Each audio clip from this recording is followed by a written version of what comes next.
19వ అధ్యాయం 30వ వచనం. ఇంకా 7వ మాట లూకాసు వార్త 23వ అధ్యాయం 46వ వచనం.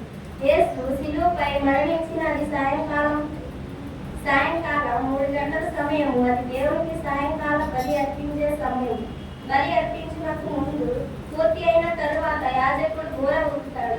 అలానే యేసు క్రీస్తు లోక పాపమును మోసుకొని దేవుడు గొర్రెపిల్ల పాప పరిహార్థములు శిలువపై అర్పించిన ఆయన గొప్ప కేక వేసి యాజకుడు బూరవలే తన ఆత్మను తండ్రికి అప్పగించాడు.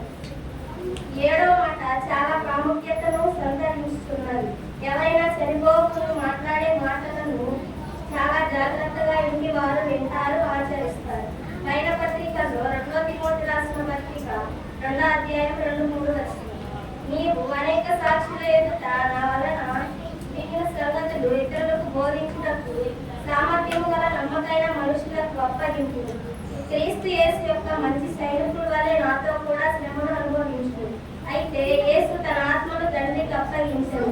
ఇది ప్రభు చేసిన ప్రార్థనలో చివరిది. యేసయ్య తుది శ్వాస విడిచే సమయంలో కూడా తన తండ్రిని మరువలేదు. మొదటి మాటలో తండ్రి మీద ఆయనకున్న సహవాసాన్ని వివరించాడు. ఈ ఆఖరి మాటలో తండ్రి మీద ఆయనకున్న నమ్మకాన్ని రుజువుపరిచాడు. అందుకే తన ఆత్మను తండ్రికి అప్పగించాడు. 4 సువార్తికులు ఈ మాటలో స్పష్టతను వ్రాసి విధముగా చూడండి. మత్తయి సువార్త 27వ అధ్యాయం 50వ వచనం. యేసు బిగ్గరగా కేక వేసి ప్రాణం విడిచాడు. మార్కు సువార్త 15వ అధ్యాయం 37వ వచనం. యేసు గొప్ప కేక వేసి ప్రాణం విడిచాడు. లూకాసు వార్త 23వ అధ్యాయం 46వ వచనం. యేసు గొప్ప శబ్దంతో కేక వేసి తండ్రి నీ చేతికి నా ఆత్మను అప్పగించుకొనుచున్నాడు.